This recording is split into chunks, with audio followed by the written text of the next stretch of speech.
नमस्कार दोस्तों। आज मैं एक बार फिर से कुछ क्वेश्चंस की वीडियो लेकर आया हूं और ये अच्छे क्वेश्चंस हैं जो हर एग्ज़ाम में आ सकते हैं और हर क्वेश्चन अपने को इम्पोर्टेंस रखता है। तो इसलिए मैं ज़्यादा समय नहीं लेते हुए इस वीडियो को एक्सप्लेन करूंगा और अच्छे से समझाने की कोशिश करूंगा। तो क्वेश्चन नंबर 41 है, किसने कहा था गतिविधि की कमी हर इंसान की अच्छी परिस्थितियों को नष्ट कर देती है, जबकि आंदोलन और विधिपूर्ण शारीरिक व्यायाम इसे बचाते हैं और संरक्षित करते हैं। तो इसमें 41 का ऑप्शन नंबर ए सही है, प्लेटो ने कहा था। अब क्वेश्चन नंबर 42 में क्वेश्चन नंबर है, कुछ मिलाने वाले क्वेश्चन है, मैचिंग द फॉलोइंग क्वेश्चंस हैं और ये हिस्ट्री से रिलेटेड है, फिजिकल एजुकेशन की। तो इसमें आप लोग वीडियो को पॉज करिएगा, आराम से क्वेश्चन को पढ़ने की कोशिश करिएगा। मैं ऑप्शन बता दे रहा हूँ 42 का, और 42 का ऑप्शन नंबर सी सही है। इसमें ऑप्शन नंबर सी सही है। क्वेश्चन नंबर 43 में भी मैचिंग द फॉलोइंग क्वेश्चन है, बट मैंने जब इसको एनालाइज किया तो देखा कि इसमें ऑप्शन जो है वो गलत है। तो इसलिए मैं इस ऑप्शन को मिलाने की कोशिश करूँगा और अच्छे से मिलाऊंगा। तो इसमें ऑप्शन नंबर ए है 43 में, ए सेल यानी अल्फ़ा सेल, इसे ए नहीं बोलते हैं, अल्फ़ा सेल बोलते हैं। Alpha cells of the islets of Langerhans. तो इसमें अल्फ़ा सेल, अब थोड़ी सी इसके बारे में मैं ज़रा समझा दूं कि अल्फ़ा सेल बीटा सेल कहाँ से प्राप्त होती हैं।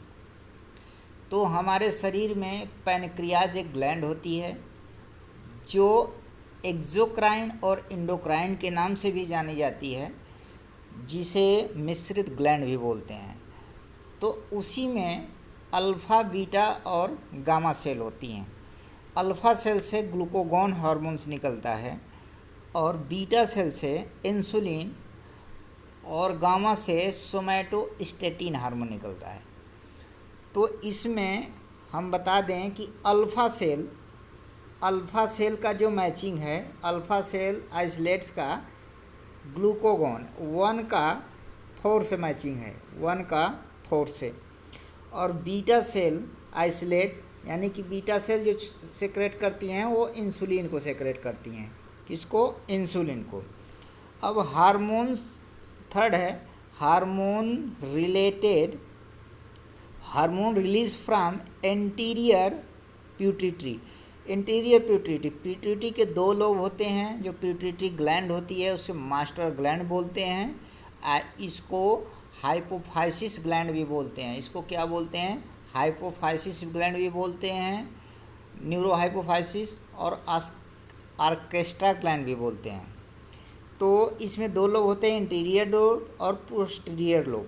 इंटीरियर लोब से 6 हार्मोन सेक्रेट होते हैं और पोस्टीरियर लोब से 2 हार्मोन सेक्रेट होते हैं। तो इंटीरियर लोब से जो हार्मोन निकलता है वो ल्यूटिनाइजिंग हार्मोन, यानी कि option number A 1 luteinizing hormone. और 4th है hormones release from adrenal cortex. Adrenal एक ग्रंथि होती है, ग्लैंड होती है जो किडनी पे स्थित होती है। तो उससे ग्लूकोकोर्टिकोइड नामक हार्मोन्स रिलीज होता है। और हार्मोन रिलीज फ्रॉम पोस्टीरियर प्यूटिट्री। तो मैंने बता दिया कि पोस्टीरियर से 2 हार्मोन निकलते हैं, एक ऑक्सीटोसिन और एक वासोप्रेसिन। तो इसमें ऑक्सीटोसिन जो है इसका सही है। तो आप लोग वीडियो को पॉज करिएगा, अच्छे से क्वेश्चन को देखिएगा और समझिएगा। इस तरह क्वेश्चन नंबर 44, अब इसमें कहा है साइकोलॉजी फिलॉसफी का पार्ट है। The component of philosophy that deals with knowledge in its kind and methods is known, यानी कि इसमें से कौन सा कंपोनेंट है जो नॉलेज को डिनोट्स करता है। ये जो कि सारा चीज़ लॉजिक भी है, तर्कशास्त्र और एक्जियोलॉजी, मेटाफिजिक्स, एपिस्टेमोलॉजी। तो इसमें क्वेश्चन नंबर 44 का ऑप्शन डी सही है, ज्ञान मीमांसा यानी कि एपिस्टेमोलॉजी। अब question number 45, which statement is not correct about naturalism, निम्नलिखित में से के बारे में कौन सा कथन सत्य नहीं है। नेचुरलिज्म मतलब प्रकृतिवाद, और प्रकृतिवाद के संपादक कौन थे, रूसो थे। आइडियलिज्म के प्लेटो थे, और रियलिज्म के अरस्तु थे, और प्राग्मेटिज्म के जॉन डेवी थे। तो इसमें 45 का ऑप्शन नंबर सी 45 का ऑप्शन नंबर डी सही है। पुस्तकों और भाषाई रूपों के एकमात्र अध्ययन के खिलाफ एक प्रतिक्रिया, तो ऑप्शन नंबर डी सही है। अब क्वेश्चन नंबर 46 की बात करते हैं कि इंग्लिश में है, voltage gated channel open and close is in response to. Voltage gated channel किस प्रक्रिया में खुलते और बंद होते हैं। ये क्वेश्चन आपका आ गया एक्सरसाइज फिजियोलॉजी का, और एक्सरसाइज फिजियोलॉजी में नर्वस सिस्टम का पार्ट है कि किस प्रकार एक्शन पोटेंशियल, हमारे मसल्स कॉन्ट्रैक्ट होती हैं तो किस प्रकार इम्पल्सेस आते हैं। अब इसमें ऑप्शन नंबर ए है, change in membrane potential. Membrane potential की बात करें तो एक एक्जान नर्व होती है, एक्जान पे माइलिन शीथ होती है, यानी कि एक झिल्ली होती है, उसको माइलिन शीथ बोलते हैं। तो माइलिन शीथ के बाहर, उस झिल्ली के बाहर सोडियम आयन उपस्थित होता है, और झिल्ली यानी कि झिल्ली के अंदर इंट्रासेलुलर में पोटेशियम आयन निगेटिव चार्ज होता है, और बाहर सोडियम आयन पॉजिटिव चार्ज होता है। जब ये रेस्ट में होते हैं, यानी कि जब ये रेस्ट में होते हैं तो sodium ion positive charge extra cellular बाहर होता है झिल्ली की तरफ, और इंट्रासेलुलर यानी कि पोटेशियम आयन निगेटिव चार्ज अंदर की तरफ होता है। जब इम्पल्सेस आते हैं तो सोडियम आयन जो होता है इन्फ्लक्सेस होता है, यानी कि जो झिल्ली को डिपोलराइज करता है, डिपोलराइज यानी कि उसको शिथिल करता है और एंटर करता है, और इंटर करके अंदर पॉजिटिव चार्ज कर देते हैं, और जो निगेटिव चार्ज होता है वो बाहर निकल जाता है। तो इसमें ऑप्शन नंबर ए सही है। उसके बाद ऑप्शन नंबर बी है, न्यूरोट्रांसमीटर बाइंड्स। न्यूरोट्रांसमीटर हम बोलते हैं एसिटाइल कोलिन को न्यूरोट्रांसमीटर बोलते हैं, क्योंकि यह इम्पल्सेस को यानी संवेग को एक स्थान से दूसरे स्थान तक ले जाने का कार्य करता है। सोडियम इन्फ्लक्सेस की बात बताई दी है कि वही डिपोलराइज करके, यानी कि जब वो पोलराइज यानी कि शिथिल होती हैं झिल्ली, तो सोडियम आयन जो होता है अंदर प्रवेश करता है और पोटेशियम बाहर जाता है। तो क्वेश्चन नंबर 47 मैचिंग का क्वेश्चन है, और ये है 47 में ऑप्शन नंबर 1 है, प्लाज्मा सेल मेम्ब्रेन। किससे मैच कराना है, प्लाज्मा सेल मेम्ब्रेन, यानी कि ये ऑप्शन नंबर इसमें 47 का ऑप्शन नंबर ए सही है। 47 का ऑप्शन नंबर ए सही है। तो इस प्रकार हम देखते हैं कि प्लाज्मा सेल मेम्ब्रेन झिल्ली की डबल परत की रचना है। तो इस प्रकार आप लोग वीडियो को पॉज करके अच्छे से क्वेश्चन को समझिएगा। क्वेश्चन नंबर 48 की बात करें तो gap in the myelin sheath are called. अब क्वेश्चन आया कि जो माइलिन शीथ होती है उसमें जो गैप होता है इसको क्या बोलते हैं। अब माइलिन शीथ क्या होती है? माइलिन शीथ एक जान पे, यानी कि एक जान जिसे मोटर बोलते हैं, तो एक जान पे एक झिल्ली होती है उसको बोलते हैं माइलिन शीथ। और जहाँ वो झिल्ली एब्सेंट होती है, एक जान पे जहाँ वो झिल्ली नहीं पाई जाती है, उसको बोलते हैं नोड ऑफ रेनवियर। यानी कि ऑप्शन नंबर ए सही है। गैप कहा है, माइलिन म्यान में अंतराल को क्या कहते हैं? तो नोड ऑफ रेनवियर बोलते हैं। अब ऑप्शन नंबर बी है सिनेप्स। जहाँ नर्व टू नर्व अटैच होते हैं, शरीर में जहाँ नर्व टू नर्व अटैच होते हैं उसको सिनेप्स बोलते हैं। और एक्सोनल इंटरस्टिक्स कोई कॉन्सेप्ट नहीं है। और ऑप्शन नंबर डी माइलिनोइड्स, यह एक ब्लड का कंपोनेंट है, ब्लड का पार्ट है जो ल्यूकोसाइट यानी वाइट ब्लड में सेल्स में पाए जाते हैं। Question number 49। क्वेश्चन नंबर 49 है स्वेट यानी कि पसीने बना होता है, किसका बना होता है? ऑप्शन नंबर ए में है एमिनो एसिड। एमिनो एसिड जिसे प्रोटीन पाचन होता है, तो प्रोटीन का पाचन होता है एमिनो एसिड में बदलती है, plus water plus lymph.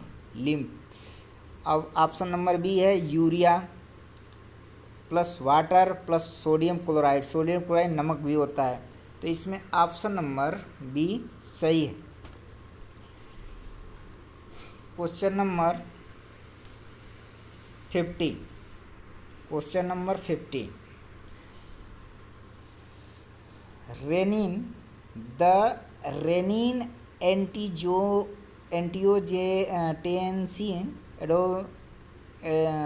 Question है कि the renin angiotensin aldosterone system is a powerful system for blood pressure and volume homeostasis. The system is activated by. तो इसमें ऑप्शन नंबर 50 का सी सही है। ऑप्शन नंबर 50 का सी सही है। यानी कि कहा है कि रेनिन एंजियोटेंसिन एडोल्टेस्टेरोन प्रणाली, रक्त प्रणाली और मात्रा होमोस्टैसिस के लिए एक शक्तिशाली प्रणाली है, सिस्टम द्वारा सक्रिय किया जाता है। तो एक सहानुभूति निर्वहन में वृद्धि हुई। अब होमोस्टैसिस क्या होती है कि जो बाहरी इन्वायरमेंट से और आंतरिक इन्वायरमेंट, फिजियोलॉजिकल यानी शरीर के इन्वायरमेंट को मेंटेन करके रखना, बनाए रखना, उसको बोलते हैं होम्योस्टैसिस। Question number 51। एक हृदय चक्र में वेंट्रिकल सिस्टोल का अनुपात क्या और वेंट्रिकल डायस्टोल का क्या है? यानी कि जब ये कार्डियक साइकिल होती है, एक बीट होता है तो उसको बोलते हैं कार्डियक साइकिल। एक बीट को बोलते हैं कार्डियक साइकिल। और एक बीट में हार्ट का ventricle part, left ventricle part average औसतन 70 ml ब्लड को पंप करता है। तो एक बीट को कार्डियक साइकिल बोलते हैं। और यह कार्डियक साइकिल एक बीट 0.8 सेकेंड में कंप्लीट होता है। तो इसमें 4 जो चेंबर होते हैं, 4 चेंबर, 2 चेंबर जो होते हैं लेफ्ट और राइट आर्ट्रियम होते हैं, और 2 नीचे के चेंबर जो होते हैं लेफ्ट एंड राइट वेंट्रिकल होते हैं। तो जब ऊपर के 2 चेंबर यानी कि लेफ्ट और राइट आर्ट्रियम जब कॉन्ट्रैक्ट होते हैं तो उनका रेशियो जो होता है 0.1 से 0.7 सेकेंड ऊपर का। बट क्वेश्चन में पूछा है वेंट्रिकल, परंतु जब वेंट्रिकल लेफ्ट और राइट वेंट्रिकल सिस्टोल और डायस्टोल होते हैं तो उसका समय होता है 0.3 से 0.5 सेकेंड। तो ऑप्शन नंबर इसमें सी सही है। अब question number 52। Different enzyme that catalyzed same reaction are called as. विभिन्न एंजाइम जो एक ही प्रतिक्रिया को उत्प्रेरित करते हैं उन्हें कहा जाता है। तो इसमें isoenzyme, option number B है कोएंजाइम, और सी है कोफैक्टर्स, और डी है होलो एंजाइम।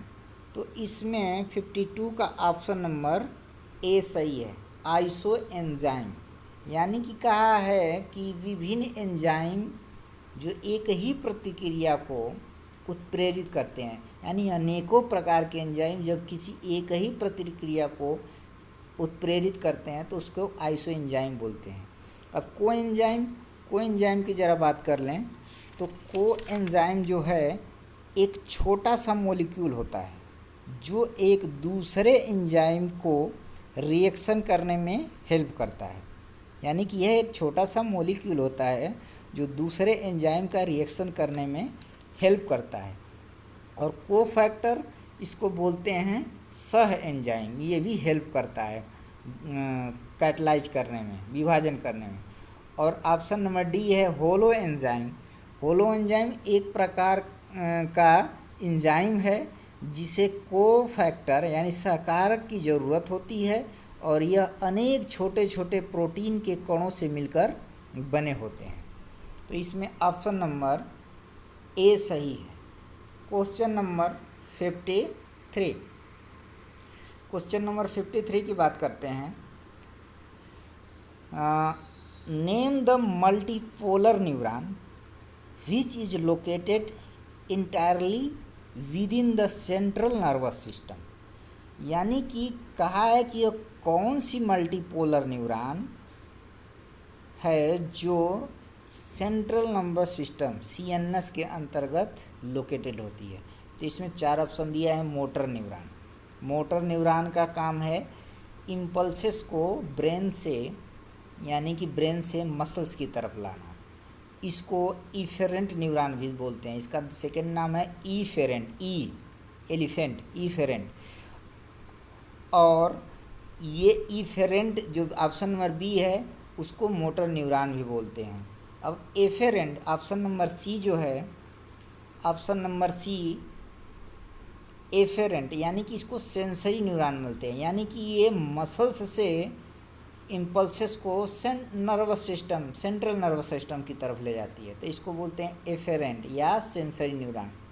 और इनर न्यूरॉन सेंसरी और मोटर न्यूरॉन के बीच जो इंटरकनेक्शन का काम करती है उसको बोलते हैं inner neuron.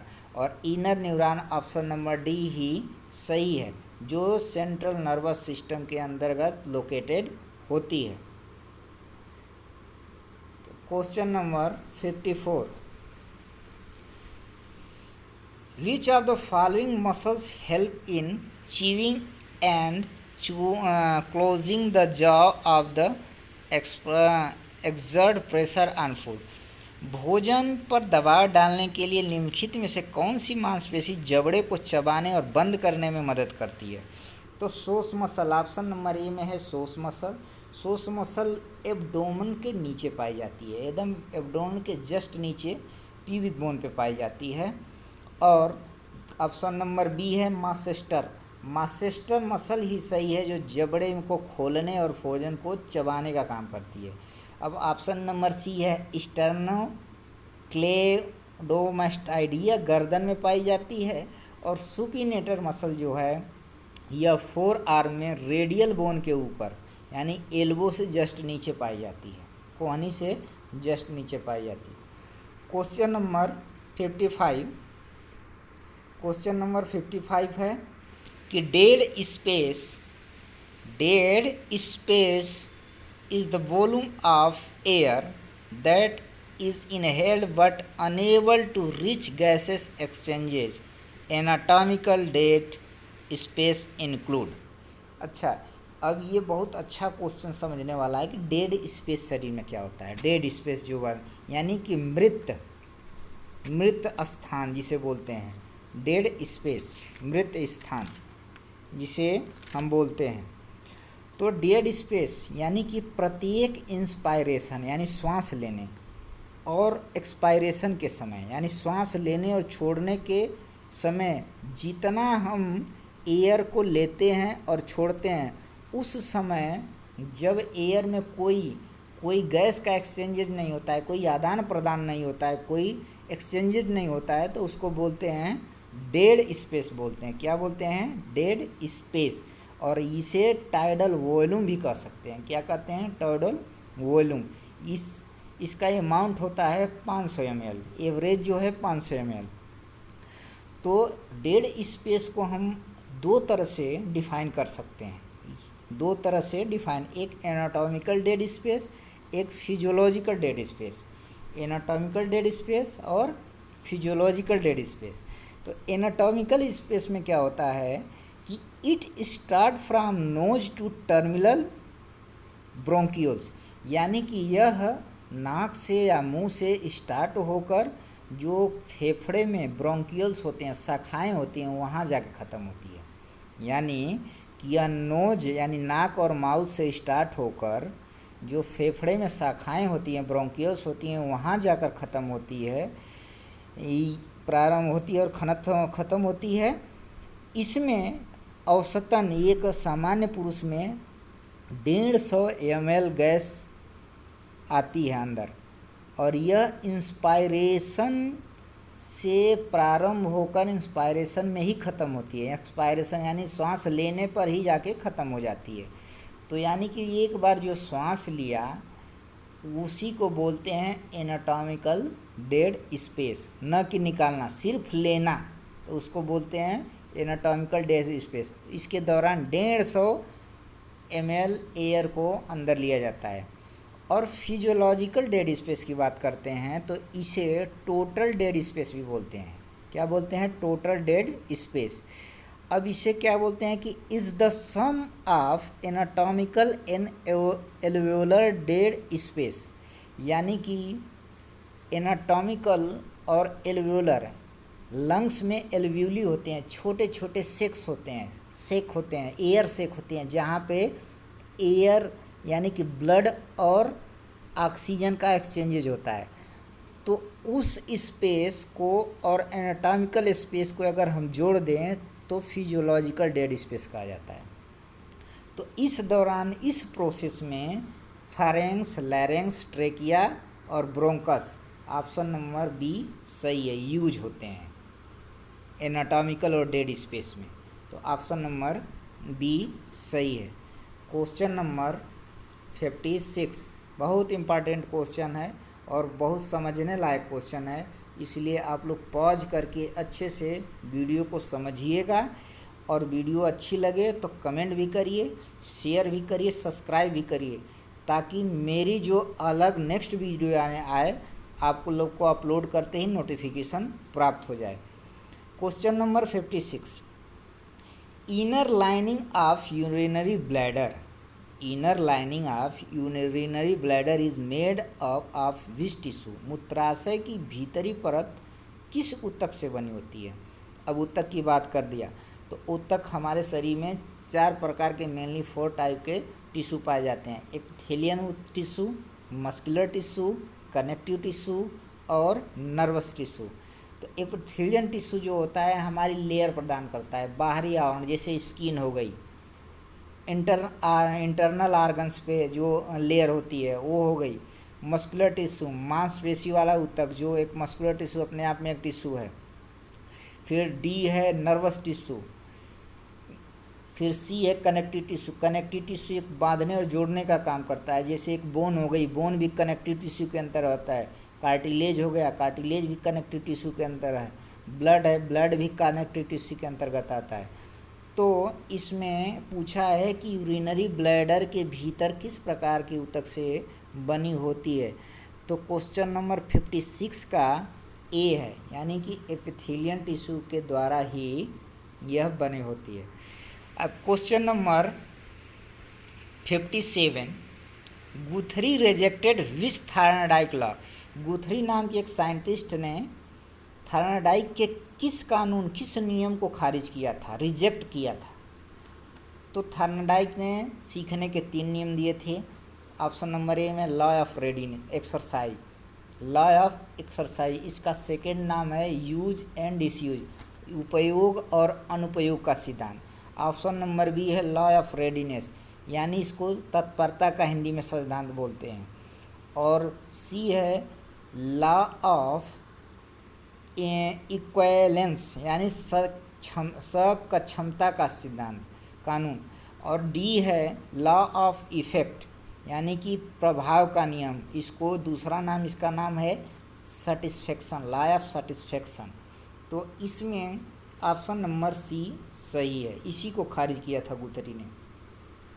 Question number 58, question number 58, the organism is not reinforce unless is make the correct response in, जब तक यह सही प्रतिक्रिया नहीं देता तब तक जीव को मजबूत नहीं किया जा सकता। तो classical conditioning learning, classical conditioning learning को पालोल ने दिया था, जो कुत्ते पे दिया था। इंस्ट्रूमेंटल कंडीशनिंग, इंस्ट्रूमेंटल माने वाद्य यंत्र कंडीशनिंग, और ट्रेल इंजीनियर को थार्नडाइक ने दिया था, जो बिल्ली पे दिया था।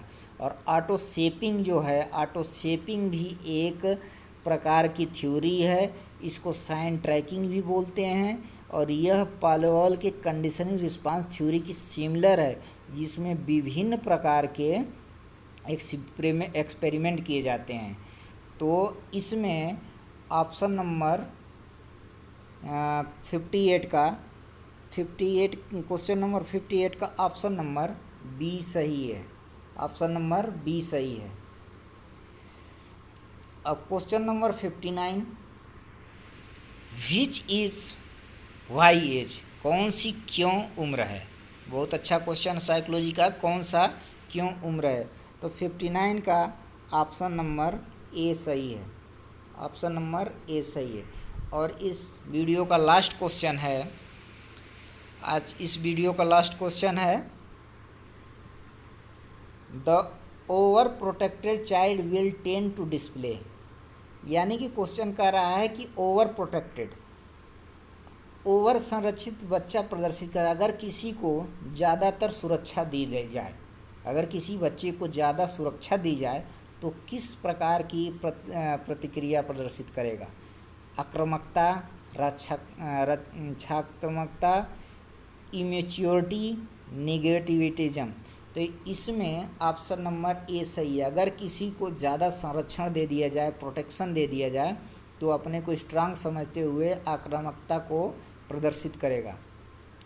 इस प्रकार मैंने आज 20 क्वेश्चन को कवर किया है, और इस 20 क्वेश्चन को आप लोग वीडियो को अच्छे से पॉज करके देखिए, नोट्स बनाइए और अपने कंपटीशन की तैयारी करिए। मैं हमेशा अब कोशिश करूंगा कि अच्छे से अच्छे क्वेश्चन लेकर आएँ, और आप लोग जितने इस वीडियो को अपने दोस्तों को शेयर करेंगे, सब्सक्राइब करेंगे, ताकि मैं दूसरी वीडियो डालूं। और हमें कुछ कमेंट करके जो इसमें कमियां रह जाती हैं तो उसे ज़रूर बताएं, ताकि उस कमियों को दूर करने की कोशिश करूं।